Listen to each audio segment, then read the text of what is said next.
Kena onkan ni kan. Betul kan. Satu lagi. Power off. Power off.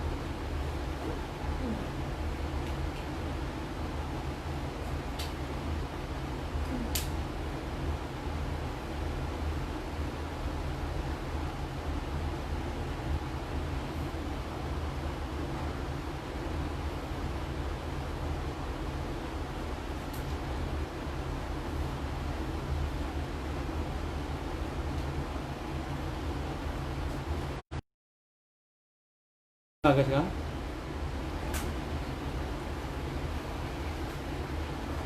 Boleh dengar insya-Allah.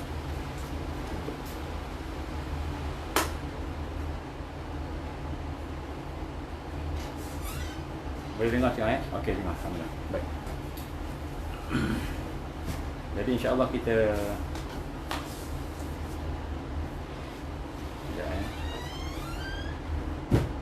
baik, kita meningkatkan lagi ke ikhlasan kita kepada Allah Subhanahu Wa Taala dengan kita membina satu perasaan untuk sentiasa membersihkan hati-hati kita, bertaubat kepada Allah Subhanahu Wa Taala. Kita bertaubat kepada Allah dan kemudian kita sentiasa membaca la ilaha illa anta subhanaka inni kuntu minaz zalimin.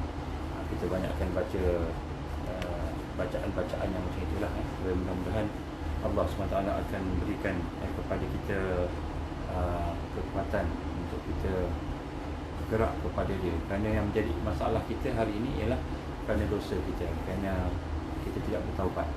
Dan bila kita tidak bertaubat, kita tak boleh rasai kemanisan sesuatu. Kita tidak merasai kekuatan yang Allah berikan. Allah bagi petunjuk pun kita tak dapat nak grab, nak ambil sebab kita mungkin ada dosa yang menghalang kita, insya-Allah. Jadi pada hari ini insya-Allah kita akan sambung lagi beberapa perbincangan kita berkenaan dengan kekuatan yang terakhir yang menjadi kita kata pegangan bagi al-Mahdiyin yang ada pada hari ini. Kekuatan yang terakhir iaitu simpulan-simpulan Islam, yang sebenarnya simpulan-simpulan Islam ini telah putus satu demi satu dan digambarkan oleh Rasul sallallahu alaihi wasallam yang terakhir adalah salat. Solat. Jadi solat pula hari ini kita pula pun telah terputus. Ramai orang yang terputus solatnya daripada Allah Subhanahu Wa Taala. Maknanya walaupun dia solat tetapi dia merasakan bahawa dia jauh daripada Allah. Malahan dia tidak dapat apa-apa bekalan daripada solat tadi. Jadi inilah perkara yang digambarkan oleh Rasul sallallahu alaihi wasallam sebagai simpulan yang terputus. Simpulan yang terputus. Kita telah berbincang pada siri-siri yang lepas berkenaan dengan menghadirkan hati, dan kita juga telah berbincang dalam siri-siri yang lepas berkenaan dengan tafahum, macam mana cara nak merawatnya, macam mana cara kita nak memperbaiki diri kita. Dan insya-Allah pada hari ini kita akan sambung satu lagi daripada kekuatan dalam solat, iaitu ta'zim billah, ataupun kita mengagungkan, merasai keagungan bersama Allah Subhanahu Wa Taala. Jadi yang pertama sekali tuan-tuan dan puan-puan Allah, kalau kita tidak ada kehadiran hati dalam solat, kita tidak akan boleh mengagungkan Allah. Dan kalau kita tidak faham, tidak ada tafahum, macam mana kita bincang lepas pun, kita tidak boleh nak mengagungkan Allah Subhanahu Wa Taala. Jadi untuk kita mendapat yang ketiga ini, kita mesti menghayati yang pertama, yang kedua dalam siri-siri yang lepas. Ini siri yang ke-8, siri yang ke-7, siri yang ke-6, siri yang ke-5. 5, 6, 7. Jadi siri 5, 6, 7 yang lepas adalah merupakan kita kata prasyarat kepada yang ketiga. Yang ketiga ini. Jadi dari sudut susunan lah, dari sudut proses. Dan sebab itulah kita lihat bagaimana kita nak salah satu kekuatan yang kita nak melatih diri kita, merawat diri kita supaya boleh merasai keagungan Allah. Dan apabila kita takbir tu Allahu Akbar, kita takbir, maka kita dah putus dah daripada dunia. Kita dah putus dah daripada segala perkara yang mengganggu tadi, dalam macam mana kita bincang dalam ciri yang ke-6 dan ke-7, 5, 6, 7. Dan setelah itu maka kita nak mengagungkan Allah. Maka kita pun ucapkan Allahu Akbar. Kita pun mengucapkan Alhamdulillah. Dan sebenarnya apabila kita mengucapkan itu, sekiranya ucapan itu tidak bersama dengan perasaan mengagungkan Allah, maka ucapan itu tidak ada seolah-olahnya seperti tidak ada kesan dan kekuatan. Dan sebab itulah kita nak sebut sini, contohnya kalau kita mengucap Alhamdulillah, sama macam mana kita mengucapkan terima kasih. Kita kata terima kasih pada kawan kita tolong kita, bantu kita, kita kata terima kasih, thank you kan. Kita ucap gitu je kan. Tapi dengan Allah pun kita Alhamdulillah pun, tapi sama, tak ada rasa apa-apa. Tidak rasa perasaan mengagungkan Allah. Maka inilah perkara yang kita katakan bahawa kita ni tidak memiliki satu kenal kepada Allah. Kita belum mengenal Allah. Jadi hari ini kita akan melihat sedikit tajuk ini berkenaan bagaimana kita nak merawat supaya kita boleh mengagungkan Allah Al-Azim. Sifat Allah Al-Azim. Jadi Allah Subhanahu Wa Taala memiliki sifat Al-Azim. Sifat Al-Azim ini maknanya Allah itu Maha Agung. Allah itu Maha Agung, Maha hebat, Maha sempurna. Maha Agung ni Maha mulia, Maha tinggi. Jadi segala sifat-sifat keagungan itu. Dan keagungan Allah itu bersifat mutlak. Jadi kita hari ini hebat macam mana pun manusia, kita ni ada kelemahan, kecacatan dia. Kita ada kekurangannya, ada keterbatasannya. Itulah sifat makhluk. Sebagai contoh, kita kata siapa orang yang paling agung. Kita hari ini kita panggil Duli Yang Maha Mulia, Seri Paduka Baginda Yang di-Pertuan Agung, Sultan. Kita kata contohnya seorang yang bergelar agung, bersultan, contoh orang yang dimuliakan. Ataupun mungkin pemimpin-pemimpin yang disanjung-sanjung oleh manusia, yang dianggap sebagai agung, mulia, tinggi. Jadi setelah kita melihat berlaku contohnya raja tersebut meninggal dunia, ataupun raja tersebut telah tak jadi raja dah, atau pemimpin itu dah tak jadi pemimpin dah, maka kita lihat keagungannya itu akan habis, lambat laun dia akan habis sedikit-sedikit. Dan inilah digambarkan bahawa keagungan makhluk dia tidak bersifat mutlak, tidak bersifat kekal, sekejap aja. Kalau kita ni contohnya, kita ni boleh dihormati orang.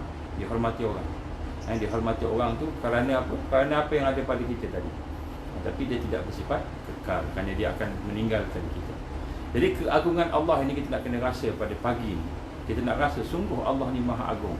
Dan keagungan Allah tu meliputi dalam segala perkara, segala hal. Setiap waktu Allah sentiasa Al-Azim. Setiap waktu Allah sentiasa Al-Azim. Setiap ketika, di semua tempat. Dan tidak ada manusia, tidak ada makhluk mana-mana pun yang boleh nak menandingi keagungan Allah Subhanahu Wa Taala. Inilah yang kita nak rasakan dalam hati kita. Kita nak rasa Allah Subhanahu Wa Taala itu Maha Agung, Maha Mulia, Maha Hebat. Kita nak rasa. Ini perasaan yang telah hilang daripada manusia hari ini, yang mengatakan dia beriman pada Allah, yang mengatakan dia kenal kepada Allah Subhanahu Wa Taala. Jadi keagungan Allah ni juga tidak terpengaruh dengan sebab kita. Kalau satu dunia sepanjang zaman daripada alam Adam alaihissalam sampailah kiamat, katalah seluruh makhluknya tidak menyembah Allah. Semua makhluk Allah sifat macam Abu Jahal. Contohnya tak nak sembah Allah, sifat macam syaitan yang melanggar perintah-perintah dia. Tak ada seorang pun sembah dia, tak ada seorang pun mengagungkan dia, memuliakan dia. Contohnya tetap Allah SWT dia tetap agung. Dia bukan kerana agung tu sebab orang sembah dia, orang muliakan dia, bukan sebab itu. Tidak ada kesan daripada makhluk. Jadi kita hari ini, kenapa seseorang tu mulia? Sebab ada orang yang memuliakan dia, sebab ada makhluk yang mengagungkan dia. Kenapa dia jadi seorang yang agung, yang dimuliakan? Kerana orang muliakan dia jadi mulia lah, kan? Cuba orang semua keji dia, kan? Mungkin di negara ni dia agung, dia mulia. Di negara lain pula orang kata dia penjahat, kan? Di negara ni dia sebagai mungkin Perdana Menteri, tapi di negara lain orang kata dia ni kan perompak contohnya, kan? Jadi kan tak sama, tidak mutlak. Dan Maha Agung Allah SWT itu pada zatnya, pada zat Allah SWT itu bukan kerana dokongan makhluk, kan? Jadi kalau kita sembah dia, semua manusia, tidak ada yang jahat, semua baik, semua sembah dia, pun tidak akan menambah keagungan Allah. Kalau semua tak sembah dia, tidak akan mengurangkan keagungan Allah. Kalau semua sembah dia, semua menghormati Allah, memuja Allah, semua mau, tidak ada orang jahat, tidak ada orang kafir, tidak ada, masih tidak akan menambah keagungan Allah. Keagungan Allah ni mutlak, dia mulia, tidak bergantung kepada makhluknya, tidak bergantung pada sembahan orang. Ini satu perkara yang kita nak rasa. Ini sifat Allah Subhanahu Wa Taala, zat dia yang maha agung, Al-Azim. Baik, sebab itulah saya nak ajak tuan-tuan untuk amalan. Kita nak amalkan. Kita mulakan dengan satu amalan, betul-betul kita akan ceritakan sikit bagaimana cara. Amalannya contohnya tuan-tuan rahmat Allah Ta'ala, saya minta kalau boleh jadikan surah Al-Baqarah ayat 255, Ayatul Kursi. Ayatul Kursi itu sebagai amalan kita. Kalau boleh, setiap lepas solat fardu baca ayat kursi. Jangan lepas. Kenapa? Kerana hadis Rasul SAW menggambarkan siapa-siapa yang membaca ayatul kursi selepas solat. Setiap kali lepas solat fardu dia baca ayatul kursi, maka Allah akan bagi dia syurga. Kenapa? Bukan kerana sebab dia baca itu sahaja, tetapi kerana kan ayatul kursi itu adalah merupakan salah satu tanda seseorang itu mengagungkan Allah. Jadi dia dah habis solat dah bagi salam semua, tetapi dia masih lagi mengagungkan Allah. Jadi sebab itulah siapa-siapa yang membaca ayatul kursi selepas solat, kan Allah bagi dia syurga. Allah bagi dia syurga. Dan kalau nasib dia baik, kalau rahmat Allah tu meliputi dia, tak masuk neraka langsung, masuk syurga terus. Ini hadis sahih. Sebab tu jangan tinggalkan ayatul kursi selepas daripada kita solat fardu. Apa dia yang kita tengok? Kita baca sama-sama. A'udzubillahi minasyaitonirrajim. Allahu la ilaha illa huwal hayyul qayyum. La ta'khudhuhu sinatun wa la nawm. Lahu ma fis samawati wa ma fil ard. Man dhal ladzi yashfa'u 'indahu illa bi'idhnihi. Ya'lamu ma baina aydihim wa ma khalfahum. ولا يحيطون بشيء من علمه إلا بما شاء وسع كرسيه السماوات والأرض ولا يؤوده حفظهما وهو العلي العظيم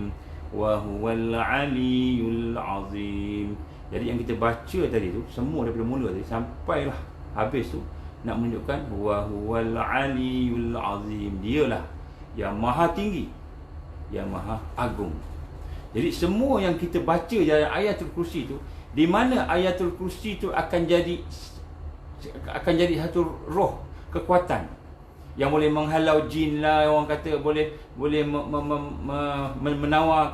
menawarkan racun lah, yang boleh menghalang, boleh bagi, kita kata bagi perlindungan, kan? Yang Rasul sallallahu alaihi wasallam gambarkan ayatul kursi ni hebat, kan? Kenapa? Kerana dalam ayatul kursi ni terdiri daripada nama-nama Allah, banyak nama-nama Allah, yang paling banyak sekali daripada ayat-ayat yang lain. Jadi digambarkan kerana di dalam itu ketika kita membaca ayatul kursi ni latihan. Ni kita amalkan, kena amalkan ni. Bila kita baca ayatul kursi, kita nak baca dengan perasaan kerendahan hati kita. Kita ni rendah hati, kita ni hamba Allah, kita ni memerlukan Allah.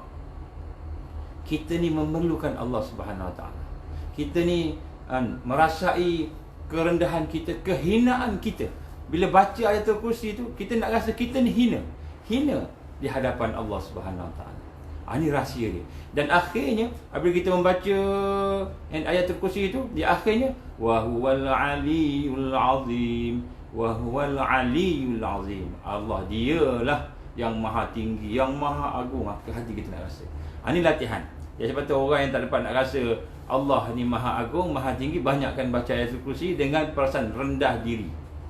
Bukan baca je, dengan hati rasa rendah, rasa hamba Allah, rasa memerlukan Allah, rasa hina kita ni fakir. Baik, apa makna dia? Tengok. Allah tidak ada Tuhan yang berhak disembah melainkan Dia, yang tetap hidup, yang kekal selama-lamanya, mentadbirkan sekalian makhluknya, yang tidak akan mengantuk dan tidak tidur, tidak mengantuk, tidak tidur, yang memiliki segala yang ada di langit dan segala yang ada di bumi. Nampak? Allah cerita tentang diri Dia, kebesaran Dia, keagungan Dia, ketinggian Dia. Allah cerita ni dalam ayatul kursi ni. Kita baca nak jalan ala jinnya, baca nak ala jin aja. Kita tak rasakan kebesaran Dia, kehebatan Dia, keagungan Dia, kesempurnaan Allah SWT. Tidak ada siapa pun yang dapat memberi syafaat. Mula-mula cerita pasal kekuatan Dia, kekuasaan Dia, kehebatan Dia, memiliki bumi dan langit. Kemudian tidak ada siapa yang dapat memberi syafaat, yang memberi pertolongan, melainkan daripada keizinan Dia. Bila Allah izin baru dapat. Kalau kita buat sesuatu, minta sesuatu, kita bekerja, berusaha, berjaya, semua itu izin Allah. Tidak ada satu pun melainkan dengan izin Allah, yang mengetahui apa yang ada di hadapan dan apa yang ada di belakang mereka. Yang Maha mengetahui. Di depan kita yang kita nampak, yang di belakang kita yang kita tak nampak. Kena tengok side mirror baru kita nampak kan. Itu pun tak nampak sepenuhnya. Jadi Allah yang Maha mengetahui. Yang di hadapan kita ni bukan yang kita nampak saja. Yang di hadapan kita maknanya yang future. Allah mengetahui apa yang akan berlaku. Allah mengetahui apa yang kita tak pernah tahu. Yang kita baru nak belajar, baru nak tahu. Dan Allah mengetahui apa yang ada di belakang. Yang belakang lagi kita tak nampak. Ataupun yang telah kita tinggalkan, history kita. Kan? Kita kata, sejarah kita. Baik. Jadi Allah yang Maha mengetahui apa yang ada di depan dan apa yang ada di belakang mereka. Sedangkan mereka tidak mengetahui sesuatu pun dari kandungan ilmu Allah, melainkan apa yang Allah kehendaki. Kita tak tahu, melainkan apa yang Allah beritahu kepada kita. Kita bodoh, melainkan apa yang Allah pandaikan bagi kita. Ni Allah Al-Azim. Allah Al-Azim. Kita nak rasa ni. Kemudian digambarkan Allah Subhanahu Wa Ta'ala, luasnya kursi Allah, ilmu Allah, kekuasaan Allah, kursi Allah Subhanahu Wa Ta'ala, meliputi langit dan bumi. Dan tidaklah ada keberatan, tidak ada sesuatu yang berat kepada Allah Subhanahu Wa Ta'ala. Wala ya'udu hifdzuhuma wa huwal aliyyul azim. Tidak ada satu keberatan, tidak ada satu pun yang berat, yang susah. Kita susah banyak, payah banyak, berat banyak. Tapi Allah tidak ada sikit pun kesusahan pada dia, berat pada dia untuk menjaga dan memelihara langit dan bumi dan seluruhnya. Wa huwal aliyyul azim. Dan dialah yang maha tinggi, yang maha agung. Ini tuan-tuan Allah, kita nak tengok Allah SWT memperkenalkan diri dia pada kita melalui ayatul kursi. Sebab tu amalan ayatul kursi ni, tak kira lah kita amal untuk apa. Banyak amal lepas solat ke, amal sambil-sambil berjalan ke, setiap kali nak masuk rumah kita amalkan ke, dalam rumah kita baca ke, banyak dari fadilat dia, kelebihan-kelebihan dia. Tapi bacalah dengan hati yang rendah diri. Hati merasai perlu pada Allah.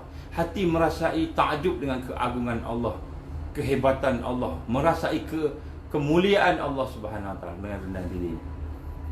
Hayati, ayatul kursi ni kena hayati. Kalau boleh hafal. Baik baca dalam surah dalam solat-solat kita ni. Allah menggambarkan dalam surah Az-Zumar ayat 67. Apa Allah gambarkan? Wa ma qadarullaha haqqa qadri.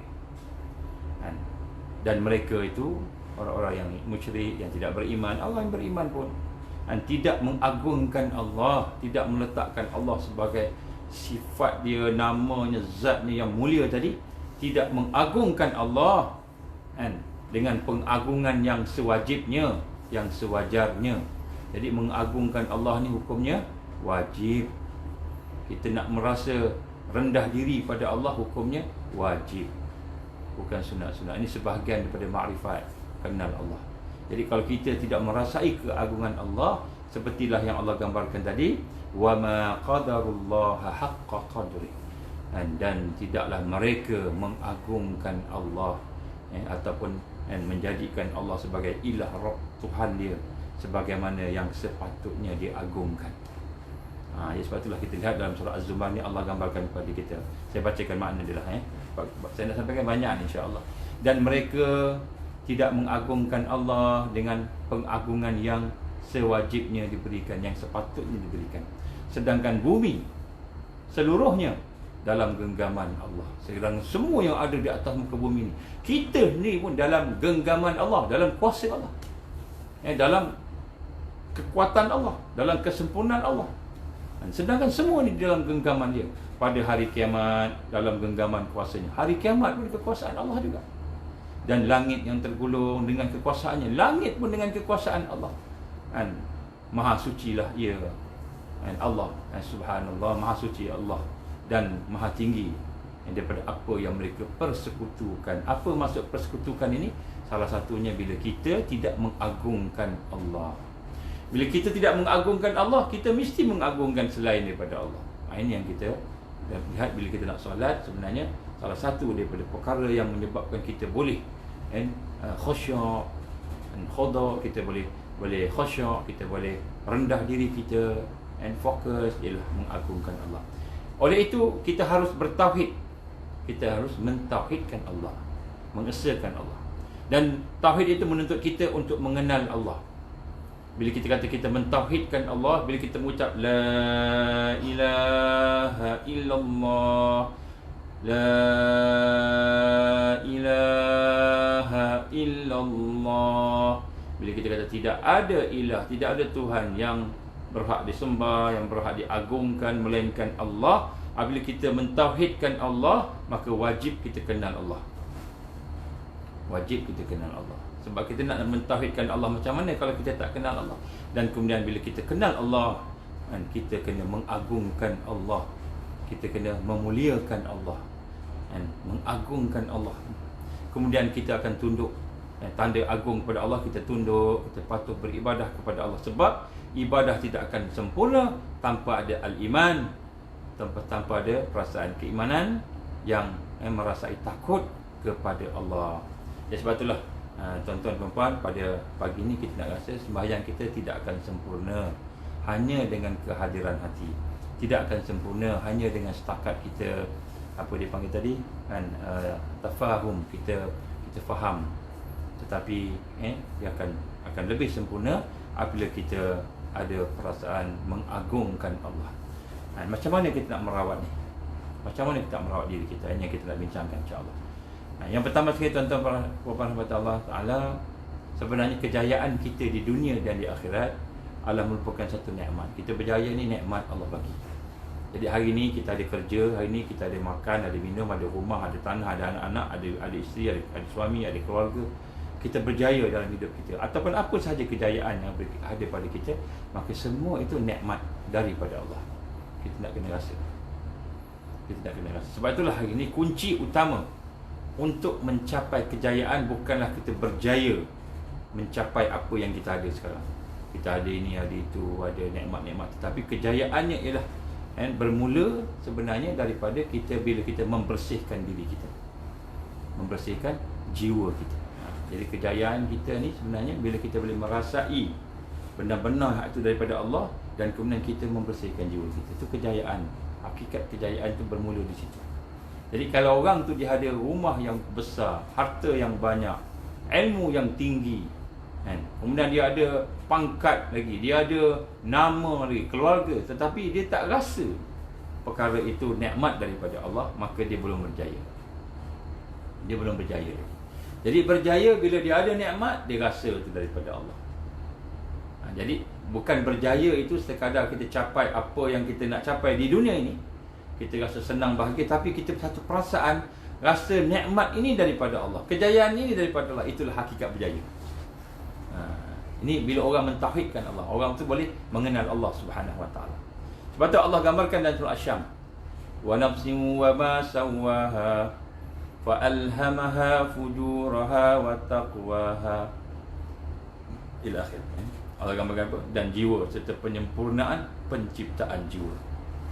Allah cipta jiwa kita, roh kita ni. Dan Allah sempurnakan penciptaan pada roh tadi. Allah gambarkan. Maka Allah pun mengilhamkan, fa alhamaha fujuraha wa taqwaha. Allah ilhamkan fujur. Benda-benda yang takut, yang kita kata maksiat, fasik, benda-benda yang Allah tak suka. Wa taqwaha, dan Allah mengilhamkan juga takwa. Qad aflaha man zakkaha, maka beruntunglah mereka yang membersihkan jiwa dia. Wa qad khaba man dassaha, dan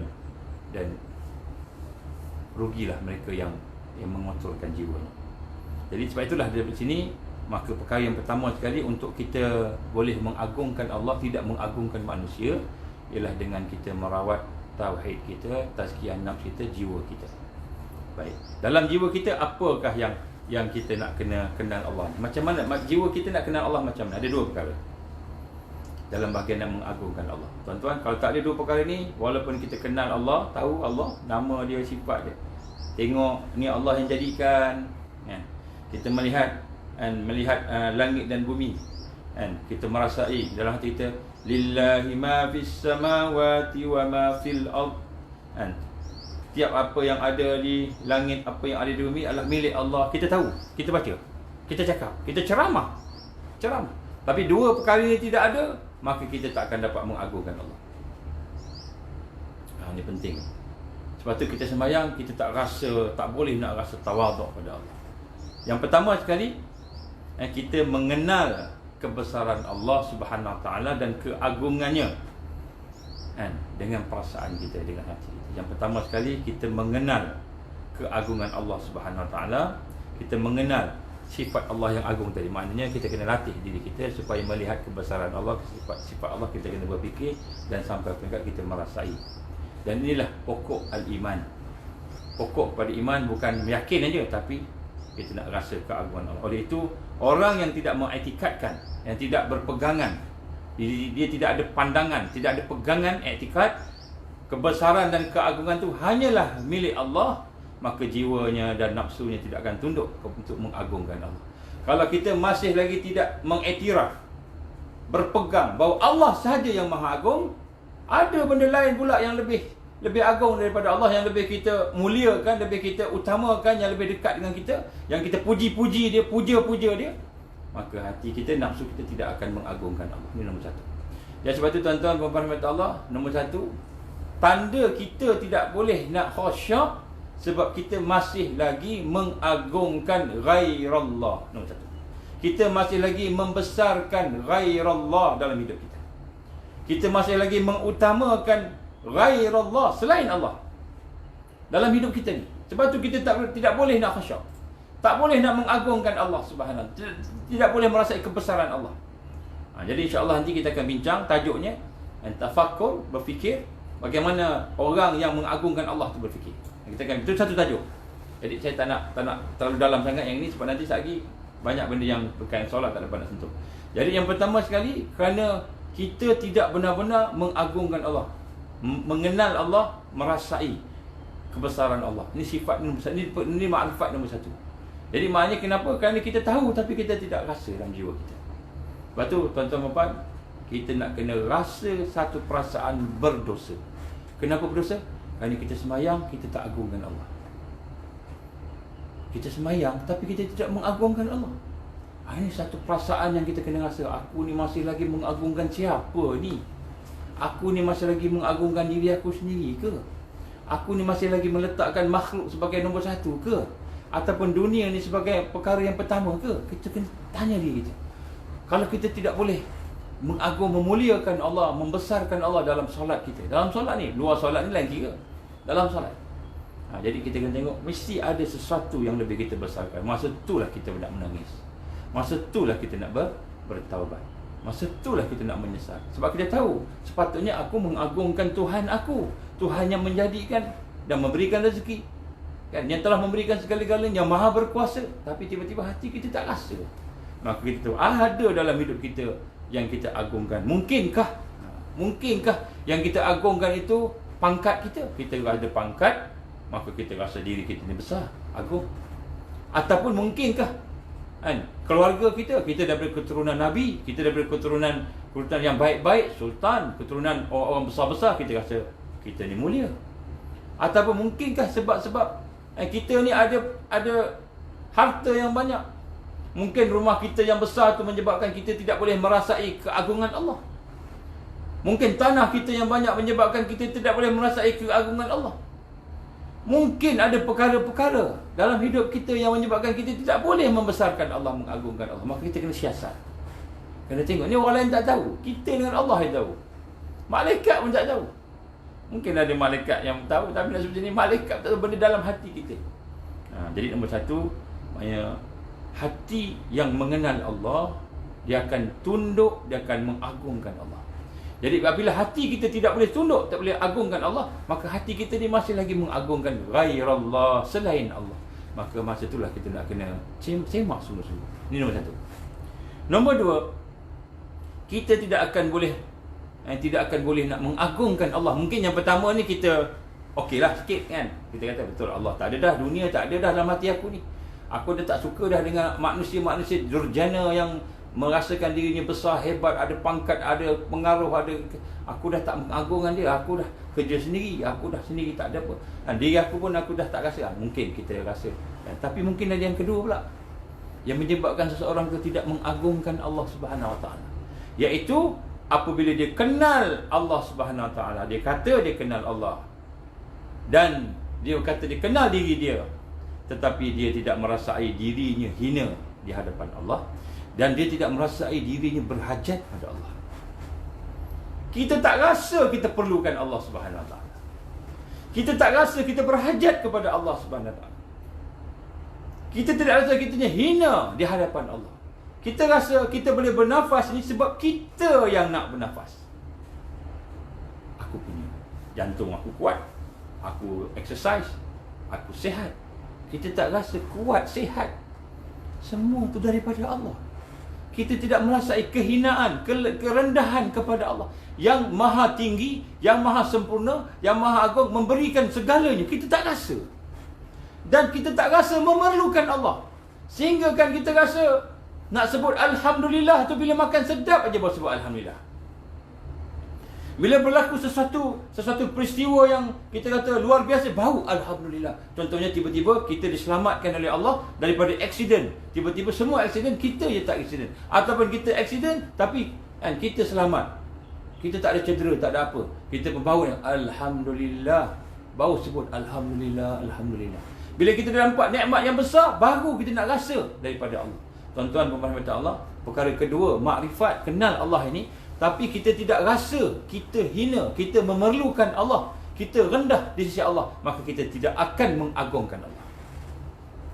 Jadi bukan setakat kenal saja, tapi merasa rendah diri pada Allah, merasa kita memerlukan Allah. Tuan-tuan dan puan-puan Allah, siapa yang tak perlukan Allah ni? Kalau hari ni kita perlukan makan dan minum, sat lagi lapar, tengah hari kita lapar, perlukan makan minum. Kalau tidak, menggigil. Setengah orang tak makan, menggigil. Setengah orang tak makan, sakit perut, angin. Kita perlukan makanan, kita perlukan minuman. Setengah orang kan perlukan lagi exercise. Maknanya dia ada benda-benda yang dia perlukan, kan? Tapi kita tak rasa kita perlukan Allah. Nak dapat makanan tu Allah yang bagi. Kita tak rasa kita perlukan Allah. Kita rasa kita beli makanan dengan duit kita, gaji kita. Kita rasa kita punya kekayaan, kita rasa kita punya kekuatan. Maka apabila hina, kehinaan itu dan ketidakberhajatan manusia kepada Allah akan menyebabkan dia tidak mampu mengagungkan Allah. Dia tak rasa diri diperlukan Allah. Padahal setiap saat kita perlukan Allah Subhanahu Wa Taala. Setiap saat kita perlukan pertolongan Allah.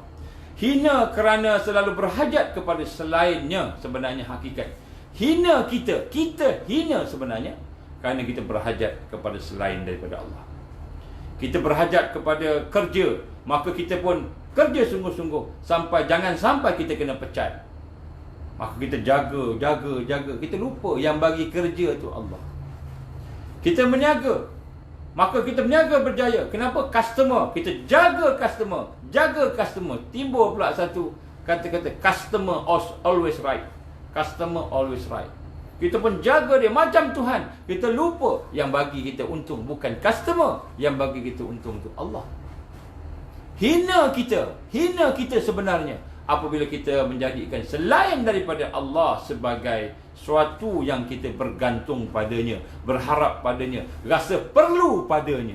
Kita rasa perlu pada customer, kita rasa perlu kepada gaji, rasa perlu pada pangkat, rasa perlu pada dunia. Maka hina kita sebenarnya, sebab kita meletakkan diri kita, keperluan kita tadi kepada makhluk, bukan kepada Allah. Ini hakikat apabila kita merasai bahawa kehinaan di hadapan Allah. Sebab kita perlukan pertolongan Allah, kita perlukan kepada rezeki daripada Allah.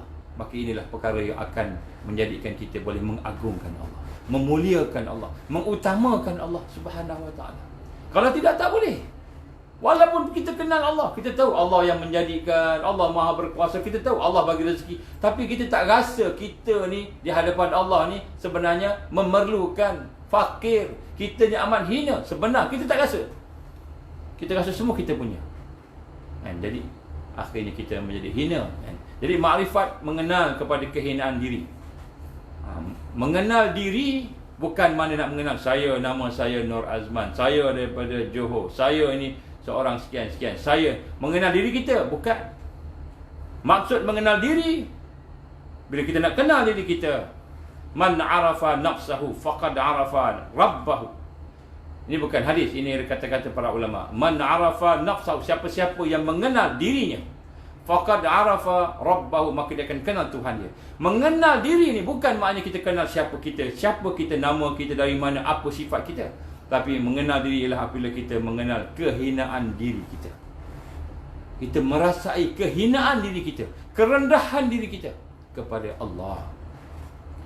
Man arafa nafsahu faqad arafa rabbahu.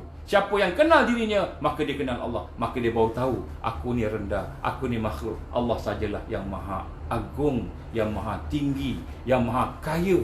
Aku fakir, Allah kaya. Aku daif, Allah kuat.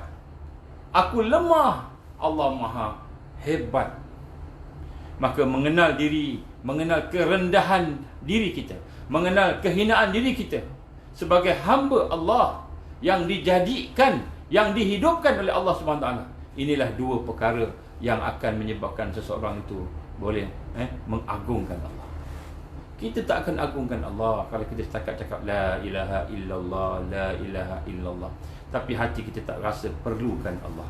Hati kita tak rasa berhajat kepada bantuan Allah, pertolongan Allah. Segala yang ada pada kita ni minallah, inna lillahi, segalanya semua daripada Allah Subhanahu Wa Taala. Jadi apabila dua perkara ini terkumpul, maka barulah kita akan meningkat khusyuk kita kepada 3/6, 50%, ataupun 3/7, 35%. Selama pengenalan kehinaan jiwa kita tidak bergabung dengan mengenal keagungan Allah, selagi kita tidak boleh gabungkan antara mengenal kehinaan kita, kerendahan kita, kita perlu pada Allah, selagi itu kita tidak boleh gabungkan dengan kebesaran Allah tadi, mengenal sifat Allah yang maha agung, yang maha mulia, selagi itulah kita tidak akan boleh nak mengagungkan Allah, ta'zim, dan tidak boleh nak khusyuk, tak boleh nak khusyuk. Ini latihan. Ini perkara yang kadang-kadang kita tak perasan dalam hidup kita. Tarbiyah Rasulullah sallallahu alaihi wasallam amat-amat menjadikan sahabatnya merendahkan diri sungguh-sungguh kepada Allah, menyerah diri sungguh-sungguh kepada Allah, sehingga hati mereka bersih.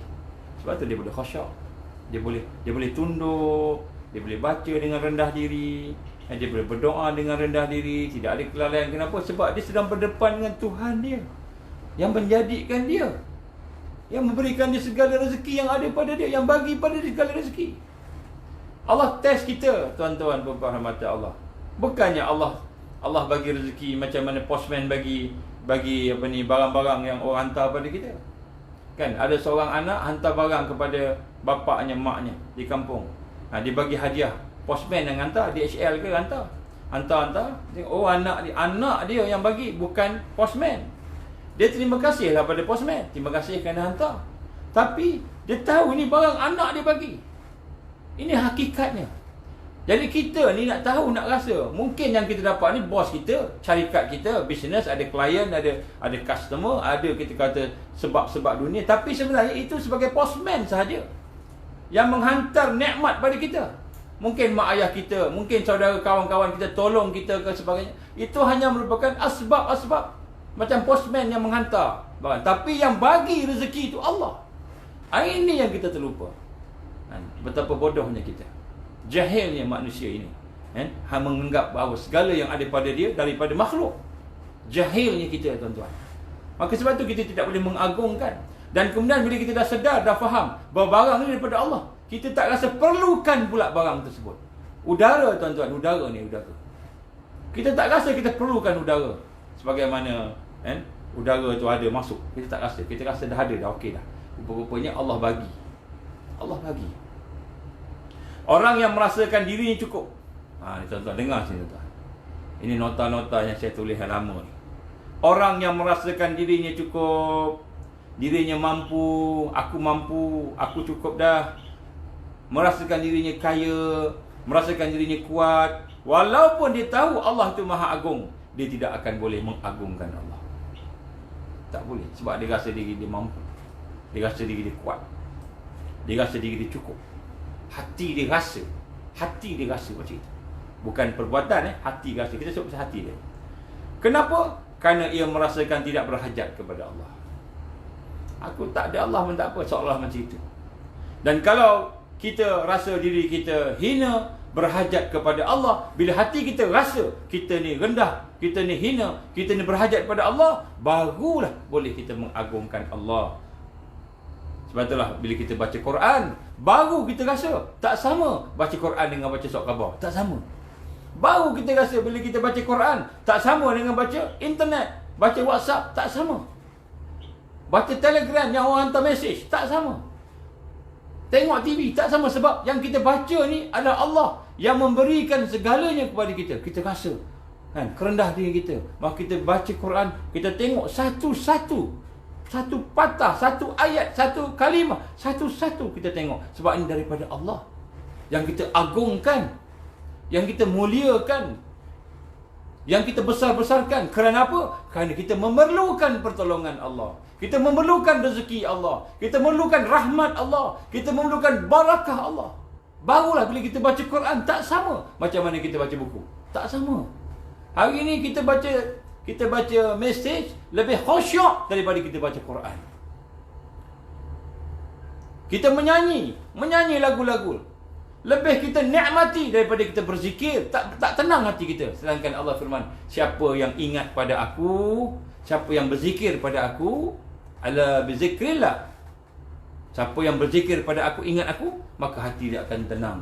Tatmainnul qulub, akan tenang. Tapi kita berzikir tak, tapi kita menyanyi lagu, kita rasa seronok, bahagia, rasa jiwa ni besar, jiwa ni tenang. Kita rasa bila kita baca, jauhnya kita daripada Allah Subhanahu Wa Taala, jauhnya kita daripada Allah Subhanahu Wa Taala. Jadi ini yang digambarkan, kan? Bila kita tidak merasai keperluan kita kepada Allah, sebab kita dah rasa cukup kuat sebagai yang tadi, maka kita tidak boleh mengagungkan Allah Subhanahu Wa Taala.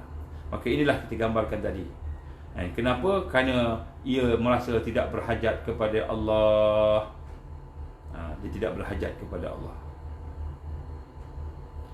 Baca Quran pun sama. Sedangkan kan, kalau kita berhajat kepada Allah, kita rasa hinanya makhluk ni hina, aku ni hina di hadapan Allah. Baik. Itu nombor satu, iaitu kita mengenal Allah. Mengenal Allah ada dua. Kita sebut tadi poin yang besar. Bila nak mengagungkan Allah, nak merawat. Yang pertama, kita kenal kebesaran Allah. Kita kena berfikir, kita kena cari af'al Allah, perbuatan Allah, kita kena kenal sifat Allah, kita kena kenal nama Allah. Bila kita kenal sifat Allah, maka kita berkata Allah yang maha besar. Tapi tak cukup dengan kita kenal nama Allah yang maha besar, yang maha hebat sebagainya. Kita kena juga ada satu perasaan, kita ni hamba Allah, yang memerlukan Allah, yang rendah diri pada Allah, yang kita sebenarnya hina di hadapan Allah, kita hina. Baik, yang kedua, macam mana nak merawat kita untuk membina ta'zim kita tadi itu, ialah kita adalah sensitif.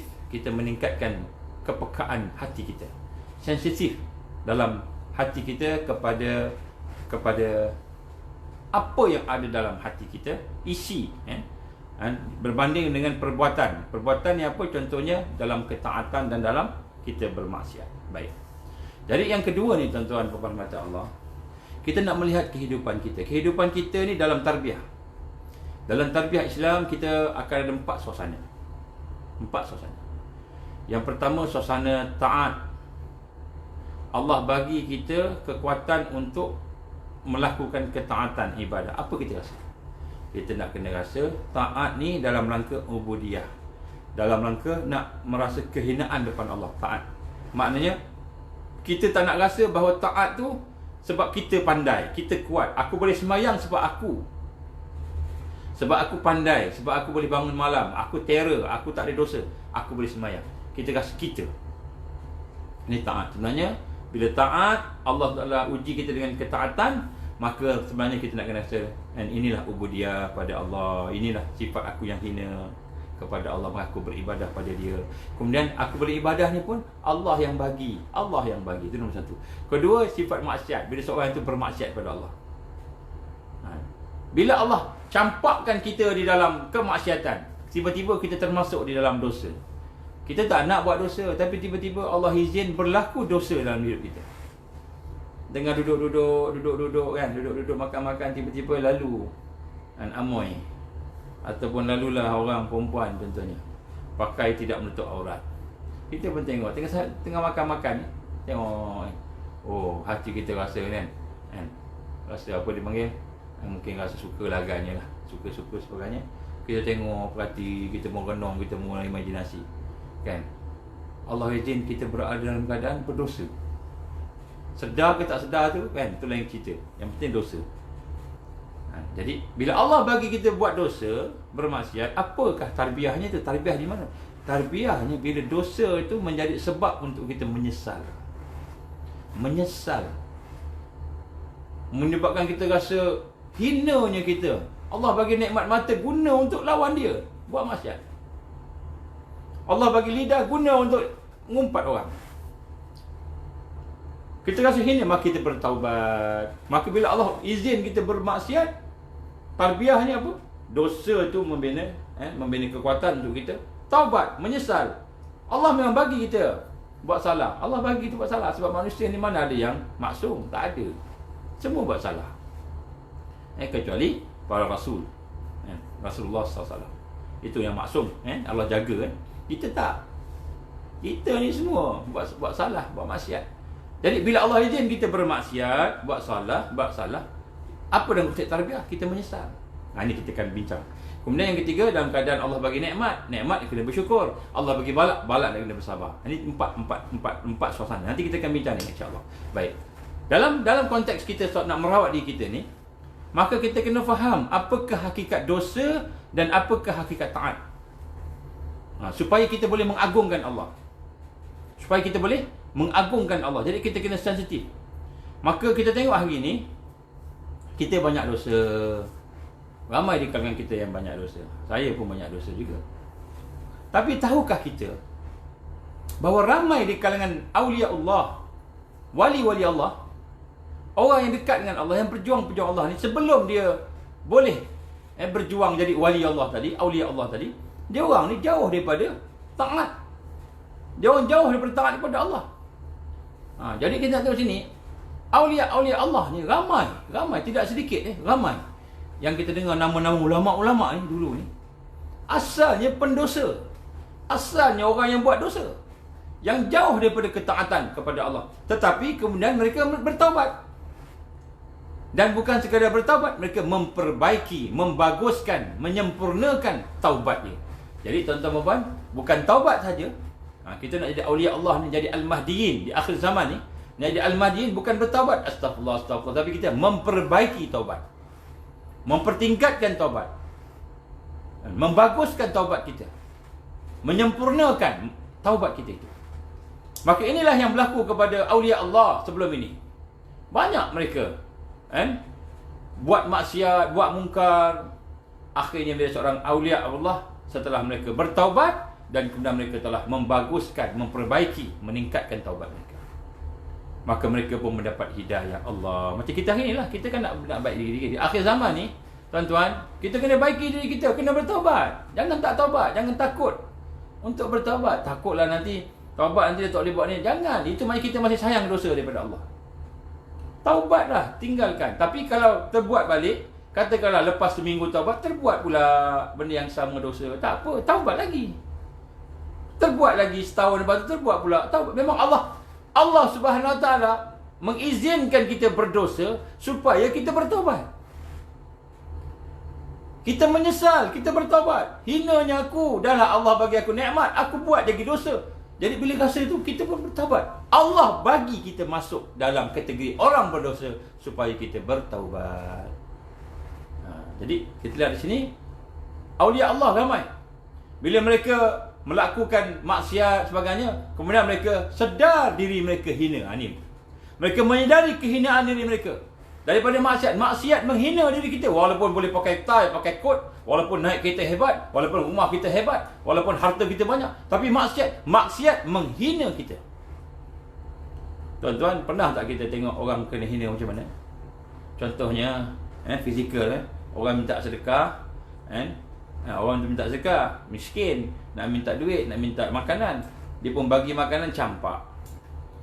Lepas campak, dia tu ketuk pula kepala. Engkau ni minta sedekah, dah lama aku tengok, dah 3 tahun aku tengok engkau duduk kat sini. Engkau minta sedekah, kau tak ada kerja apa-apa. Menghina, kita hina pula. Kita bagi-bagi, tapi kita hina dia. Kemudian kita kata, mak bapak kau tak ajar. Kita cakap pula mak bapak dia. Mak bapak kau tak ajar ke suruh bekerja? Engkau malas sangat ke? Dah 3 tahun aku tengok kau minta sedekah kat sini. Kan?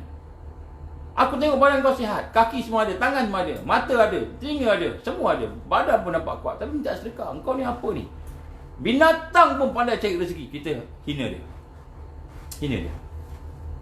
Tuan-tuan Allah Ta'ala, kita buat dosa hari ni. Kita buat dosa. Tak kira dosa apa. Kita menghina diri kita di hadapan Allah. Lebih teruk daripada peminta sedekah yang kena hina dengan manusia tadi. Lebih teruk, kita buat dosa. Di hadapan Allah kita buat dosa. Sebab tu bila berhadapan dengan Allah besok, di yaumul hisab, kita akan malu sangat dengan Allah. Malu sangat, tunduk, tak berani nak angkat muka. Malu. Allah bagi nikmat, kita guna nikmat buat maksiat. Jadi apabila seseorang tu menyedari kehinaan dia dengan maksiat, kehinaan dia dengan dosa, maka mereka pun bertaubat. Mereka pun membaguskan taubatnya, memperbaiki. Taubat sentiasa meningkat taubat. Akhirnya mereka menjadi awliya Allah. Allah sayang mereka. Jadi sebab tu tuan-tuan bila kita diberikan satu keadaan kita ni ada maksiat dosa, janganlah kita putus asa daripada rahmat Allah. Allah bagi kita tercebur ke dalam dosa, kelemahan sebagainya, bukan sebab Allah tak sayang kita.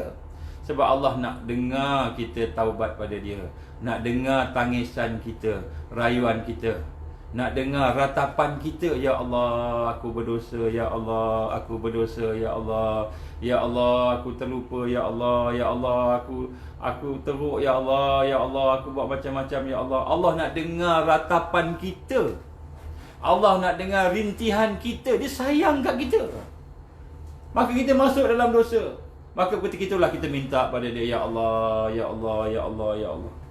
Maka Allah pun memberikan kepada kita kemuliaan. Akhirnya kita bertukar daripada orang yang buat maksiat, kaki dosa, kaki maksiat, kaki mungkar, kepada orang yang taat pada Allah. Bukan saja taat pada Allah, menjadi awliya, membantu agama Allah, orang yang disayangi oleh Allah, sebagaimana Rasulullah sallallahu alaihi wasallam. Ini satu kekuatan. Contoh dalam sebelum ini Fudail bin Iyad rahimahullah. Fudail bin Iyad ni antara imam besar. Kita dengar nama dia, Fudail bin Iyad. Siapa dia ni? Dia terkenal dengan sebagai seorang perompak. Dia perompak besar. Sebab tu kita jangan hina orang yang merompak. Bila sebut nama seorang, ini nama aja Perdana Menteri, perompak negara, kita hina dia, perompak negara. Fudail bin Iyad perompak.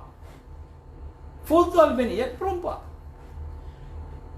Tetapi dia telah menyesal. Dia menghinakan diri dia. Dia bertaubat kepada Allah Subhanahu Wa Taala. Dan kemudian dia memperbaiki taubat dia, meningkatkan taubat dia, membaguskan taubat dia, menyempurnakan taubat dia. Maka Allah jadikan dia min kibari awliya Allah. Min kibari awliya Allah, menjadi antara awliya-awliya Allah yang besar. Antara imam yang besar, guru yang besar. Berapa ramai orang di bawah dia, pelajar-pelajar yang beriman, pejuang-pejuang. Fudail bin Iyad rahimahullah, bekas perompak. Begitu juga Utbatul Ghulam. Ada seorang ni alim ulama bernama Utbatul Ghulam. Sebelum dia menjadi seorang awliya Allah yang doa dia mustajab. Dia ni doa dia luar biasa. Utbatul Ghulam rahimahullah.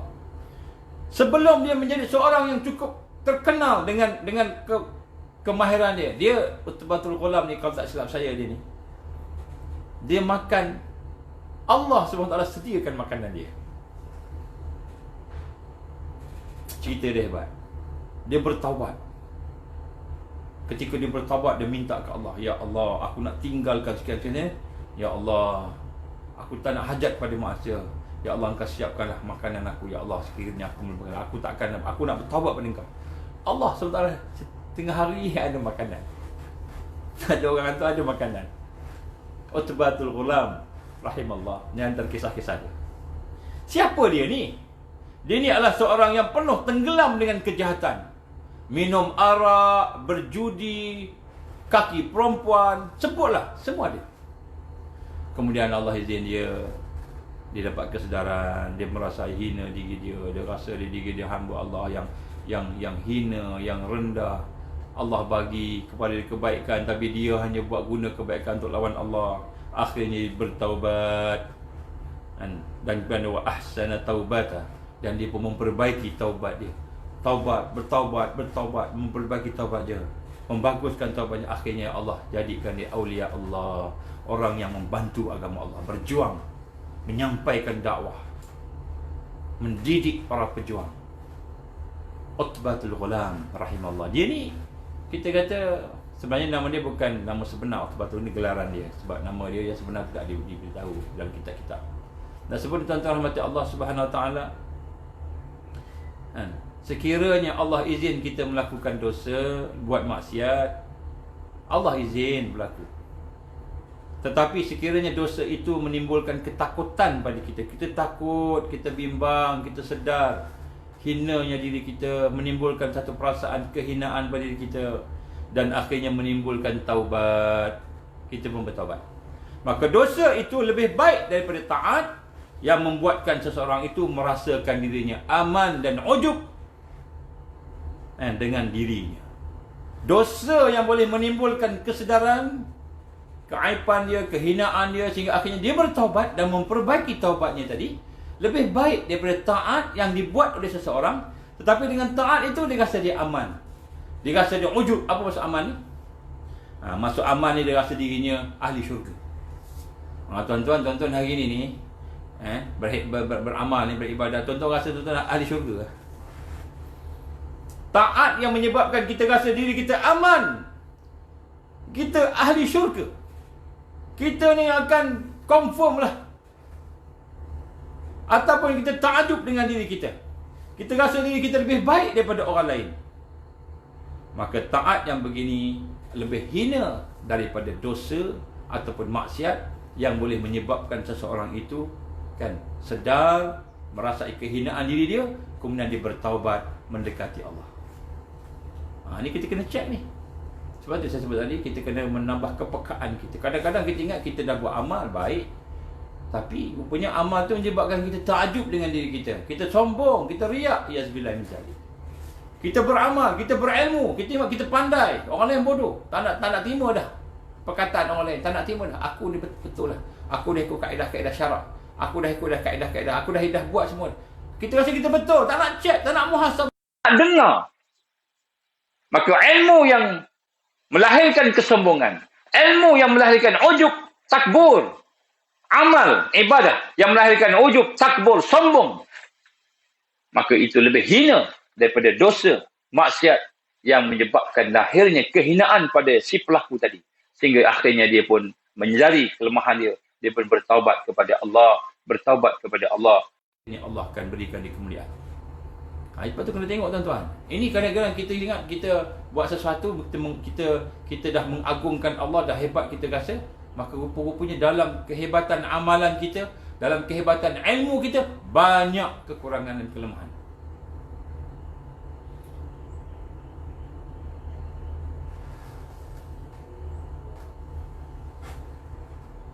Jadi sebab itu tuan-tuan hormati Allah Subhanahu Wa Taala, kenapa taat menjadi mulia? Kenapa seseorang yang taat itu menjadi mulia? Seseorang itu taat menjadi mulia. Kita ni, macam mana ibadah kita boleh menjadikan seseorang itu mulia? Ataupun ibadah kita boleh menjadikan kita ni mulia di sisi Allah? Ya, apabila isi kepada ibadah itu ialah ubudiyah. Kita beramal kerana ubudiyah kepada Allah Subhanahu Wa Taala, kerana kehambaan kita kepada Allah Subhanahu Wa Taala. Maka kehambaan kepada Allah ni sama dengan kehinaan kita di hadapan Allah.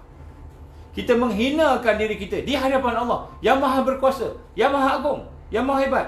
Kita ibadah tu sebab kita nak menghinakan diri kita di hadapan Allah, merendahkan diri kita di hadapan Allah. Itu makna ubudiyah. Tapi tiba-tiba bila orang beribadah, berubudiyah, dia jadi ujub pula, dia rasa diri dia baik pula. Tiba-tiba dia rasa diri dia sombong, diri dia takbur, ataupun yang lain-lain, sumu'ah dan sebagainya. Jadi dia tak jadi ubudiyah pada Allah, dia jadi ubudiyah pada diri dia sendiri.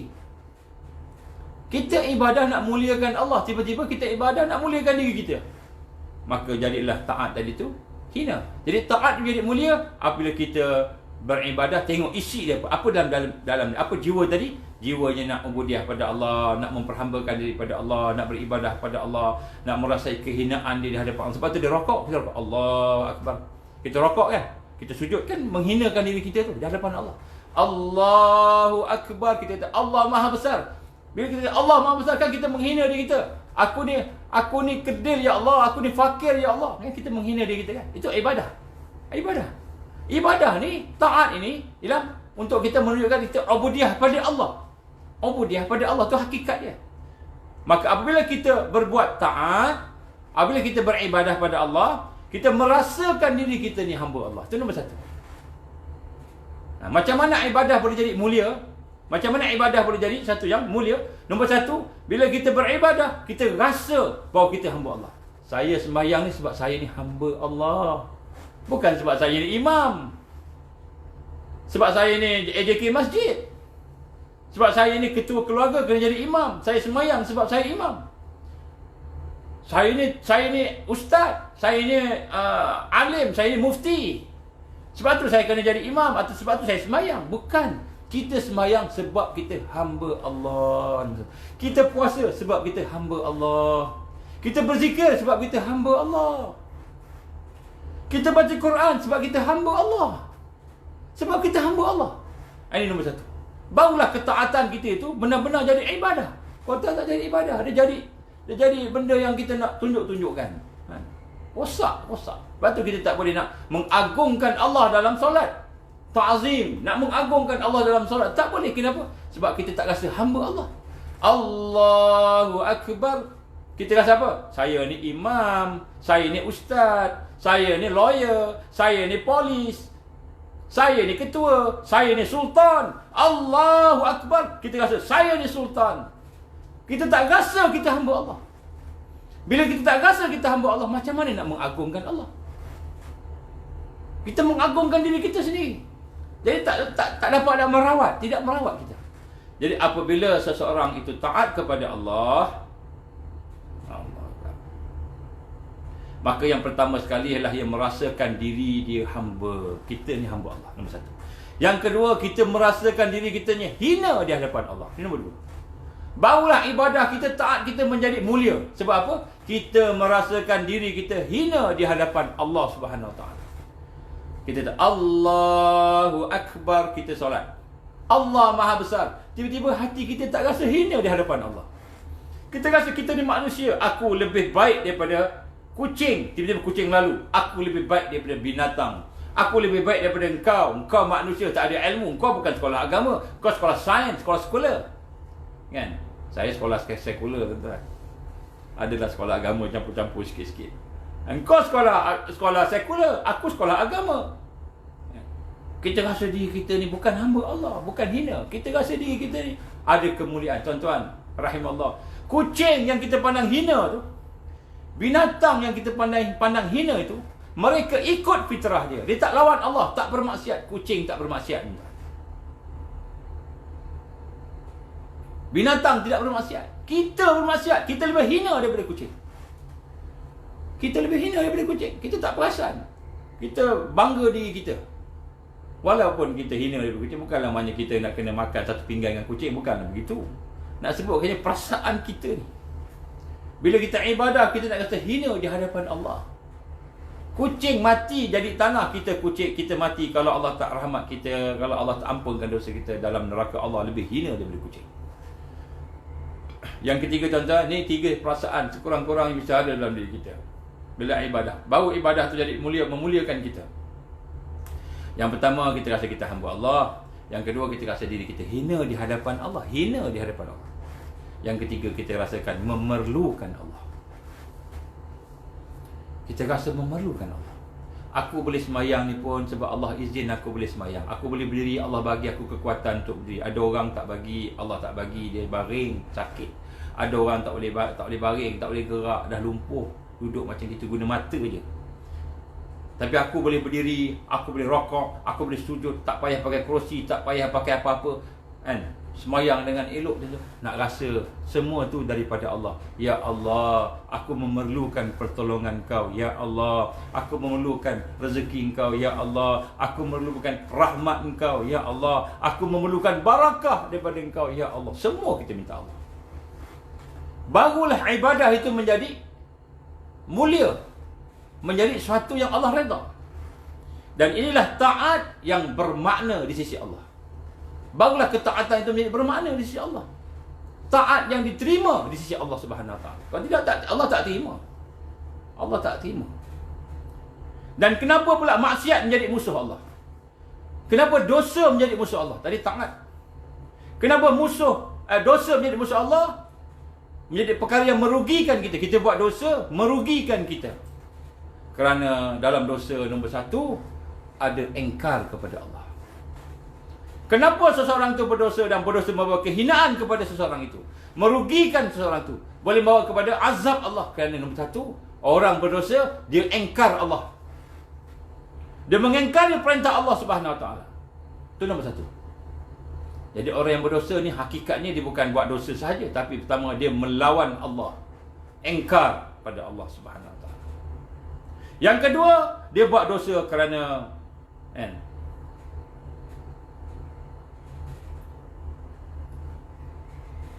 kerana sombong pada Allah. Buat dosa kerana sombong pada Allah Subhanahu Wa Taala. Allah Subhanahu Wa Taala memberikan kepada dia segala yang ada, tiba-tiba dia gunakan untuk lawan Allah, engkar, digunakan untuk sombong. Sombong. Lidah dia sombong, mata pandang orang dengan pandangan yang sombong, pandangan takbur, pandangan yang riak. Telinga mendengar dengan pendengaran yang hujung-hujung telinga aja. Ini daripada orang tak ada apa-apa ni, kan? Ni grup-grup yang tak ada apa ni. Aku ni PhD dalam Islam. Aku ni mufti, aku ni qadi, aku ni orang berkuasa. Tak payah dengar dah. Tak payah dengar dah nasihat orang biasa, tak payah dengar. Sombong. Mendengar dengan sombong, melihat dengan sombong, bercakap dengan sombong. Maka kita sombong pada siapa? Kita sombong pada Allah. Orang yang berdosa ialah orang yang engkar pada Allah. Sebab tu dosa itu menjadi suatu yang akan mendatangkan seksa pada dia, azab pada dia, kerana dia engkar pada Allah. Yang kedua, sebab dia sombong pada Allah. Ini lagi besar, tuan-tuan. Maka sebab itulah, kita kena faham sini, bukan dosanya, bukan taatnya yang dipandang pada hakikinya oleh Allah Subhanahu Wa Taala, tapi apa isinya. Saya ulang sekali lagi. Bukan dosanya, bukan taatnya yang dipandang oleh Allah. Kita buat dosa, kita taat. Bukan Allah pandang dosa dan taat tadi, tapi apa yang ada dalam dosa, apa yang ada dalam taat tadi, apa yang ada dalam hati tadi. Bukan zahir perbuatan taat, bukan zahir perbuatan dosa, tapi isinya apa yang ada dalam taat dan dosa tadi. Kalau perbuatan taat tapi isinya tidak sesuai dengan kehendak Allah, taat tapi isinya apa? Angkuh, ujub, sombong, maka taat itu tidak ada apa-apa arti di sisi Allah Subhanahu Wa Taala. Tak memberi manfaat kepada dia. Demikian juga dosa. Kalau dosa di dalamnya berisi kehinaan, dia buat dosa tapi dia rasa hina, berisi kepada satu perasaan berhajat kepada keampunan Allah, berhajat kepada pertolongan Allah, berhajat kepada perlindungan Allah, maka dosa menyebabkan dia diredai oleh Allah. Jadi apa yang ada dalam hati. Jadi sebab itu tuan-tuan kata Allah, macam mana kita nak memahami hakikat ini? Bila kita taat, jangan sampai taat itu menyebabkan kita sombong, menyebabkan kita ujub, menyebabkan kita riak, takbur. Maka taat itu tak bawa kita pada Allah. Begitu juga dengan dosa. Dosa, memang dosa tu engkar Allah, sombong. Tapi dosa yang kita buat tu, bila kita sedar diri kita silap, kita menyesal, kita rasa hina, dan kita hajatkan kepada Allah pertolongan Allah, rezeki Allah, rahmat Allah, maka menangis kita bertaubat. Dosa itu adalah merupakan satu yang baik pada dia. Oleh itu bukannya dosa dan taat yang dipandang oleh Allah. Allah tak tengok dosa dan taat. Itu ujian Allah. Ada orang Allah uji boleh buat mudah nak sembahyang. Ada orang Allah uji mudah buat dosa. Allah uji. Tetapi apa yang dipandang oleh Allah isinya dosa dan taat tadi. Maka berkatalah Imam Ahmad Ibn Atta'illah rahimahullah, dia kata maksiat tetapi menimbulkan kehinaan, dan berhajatkan kepada Allah lebih baik daripada taat yang menimbulkan kemuliaan dan kesombongan. Jangan sebut kat sini. Kan? Kuncinya kepada dosa dan taat ialah mengagungkan Allah. Siapa yang mengagungkan Allah, isinya dalam hati tadi. Kalau dosa, dia rasa diri dia hina, maka dia agungkan Allah. Kalau taat, dia merasakan dirinya hina, maka dia mengagungkan Allah, ubudiah pada Allah. Maka itulah yang Allah terima. Maka jangan bimbang tuan-tuan dan puan kalau kita ahli maksiat sekarang, jangan bimbang. Tapi bimbang bila kita tak menyesal dengan maksiat kita. Bimbanglah. Bimbang kalau kita tidak bertaubat. Bimbang. Kerana kita engkar pada Allah, kita sombong pada Allah. Begitu juga orang yang taat. Jangan kita rasa taat dah steady, dah okey. Rupanya taat ni mesti mengagungkan Allah. Taat mengagungkan Allah. Rendah diri, hina di hadapan Allah. Ubudiah pada Allah. Dosa pun rendah diri pada Allah. Ubudiah pada Allah. Maka jadilah dosa dan taat itu jalan-jalan mendekat Allah. Sebab tu kita jangan pandang hina orang buat maksiat. Sebab orang tu boleh bertaubat. Jangan kita kutuk-kutuk orang. Jangan kita hina-hina macam hari ni. Tengok orang buat jahat, terus kita kutuk, terus kita hina. Sedangkan dia boleh bertaubat. Kita ni belum tahu bertaubat. Begitu juga dengan orang yang berilmu. Sama, orang berilmu pun sama. Oleh kerana itu dikatakan untuk ahli hikmah. Berapa orang ahli hikmah? Para ulama kita lah. Orang yang jahil, tidak ada ilmu, tapi dia tawaduk, tapi rendah diri. Merasakan kebodohan dirinya, kehinaan dirinya lebih baik daripada orang yang alim, orang yang banyak ilmu, ataupun ahli ibadah, kaki sembahyang, kaki semua, tapi sombong, takbur, ujub. Sombong, takbur, ujub. Dia ilmu, dia ibadah, tapi sombong, takbur dan ujub. Dia lebih teruk daripada orang yang mungkin jahil, tak ada ilmu, mungkin dia buat maksiat, dia salah, tapi dia tawaduk. Kerana tawaduk dia tu, dia merasakan dirinya bodoh, dia merasakan dirinya hina, maka dia akan bertaubat pada Allah. Dia akan minta pada Allah kekuatan. Tapi yang dosa, dia tak rasa hina, tak rasa bodoh, tak rasa dia lemah, rendah, maka hak ini teruklah. Yang ini Allah tak pandang dia, rasa diri dia tinggi lah, dia sombong pada Allah. Ilmu boleh bermanfaat bila membuahkan ubudiah. Ilmu boleh bermanfaat bila dia membuahkan ubudiah, menghasilkan ubudiah, ibadah kepada Allah, iaitu dia merasa dirinya hina di hadapan Allah. Jadi ilmu hanya bermanfaat bila dia ada kerendahan. Sebab itu tuan-tuan, syarat nombor 1 untuk duduk dalam tarbiyah Rasulullah sallallahu alaihi wasallam, tarbiyah di akhir zaman, terutama kita sekarang di akhir zaman, ialah hendaklah kita merendah diri kita. Bila kita melatih diri kita untuk rendah diri kita, maka insya-Allah kita akan boleh nak mengagungkan Allah. Bila kita mengagungkan Allah, nak solat, kita ada huzurul qalb, hadir hati, kita faham makna-maknanya, kemudian hati kita mengagungkan Allah. 3 ni, insya-Allah kita telah mendapat 50% daripada khusyuk pada solat. 50%. Kalau 3 perkara yang disebut tadi ada. Itulah insya-Allah tuan-tuan, insya-Allah mudah-mudahan Allah masukkan kita dalam kategori orang-orang yang tawaduk, orang-orang yang tadaruk pada Allah, orang yang merendah diri pada Allah, orang yang sentiasa merendah diri dengan kebenaran Allah. Itu tarbiyah Islam, Quran. Orang yang sentiasa merasa tadaruk, memerlukan Allah. Orang yang merasa fakir, perlukan Allah Subhanahu Wa Taala. Bila kita ada sifat-sifat ini, maknanya kita sudah mula melatih diri kita untuk mengagungkan Allah. Dan bila kita mengagungkan Allah, mudah-mudahan dia akan menjadikan jiwa kita ni benar-benar hamba Allah. Dan akhirnya kita solat dalam keadaan khusyuk kepada Allah Subhanahu Wa Taala. InsyaAllah jika ada kesempatan kita akan sambung esok dalam bab yang seterusnya berkenaan dengan solat. Allahumma salli ala sayyidina Muhammad wa ala alihi wa sahbihi barik wa sallam. A'udzubillahi samil alim minasyaitonir rajim. Bismillahirrahmanirrahim. Alhamdulillahirabbil alamin wassalatu wassalamu ala asyrafil anbiya'i wal mursalin wa ala alihi wa sahbihi ajma'in. Allahumma innaka ta'lam anna hadhihi al-qulub qad istamat ala muhabbatik wa taqat ala ta'atik wa tawahadat ala da'watik wa ta'ahadat ala nusrati syariatik. واسق اللهم رابطتها وادمتها واهدها سبلها واملأها بنورك الذي لا يخبو واشرح صدورها بفيض الإيمان بك وجميل التوكل عليك وأهيها بمعرفتك وأمتها على ساتف سبيل إنك نعم المولى ونعم النصير. يا الله يا رحمن يا رحيم، يا الله يا رحمن يا رحيم، يا حي يا قيوم برحمتك نستغيث. اللهم اجعلنا من المؤمنين حقا، اللهم اجعلنا من المتقين حقا، اللهم اجعلنا من المحسنين حقا، اللهم اجعلنا من المقربين، اللهم اجعلنا من الواصلين، اللهم اجعلنا من المحبين، اللهم اجعلنا من الصديقين والشهداء والصالحين. اللهم اجعلنا من العارفين، اللهم اجعلنا الشاكرين، اللهم اجعلنا الصابرين. يا الله يا رحيم يا رحمن يا حي يا قيوم برحمتك نستغيث. اللهم اجعلنا من المهديين. ربنا لا تزغ قلوبنا بعد إذ هديتنا وهب لنا من لدنك رحمة إنك أنت الوهاب.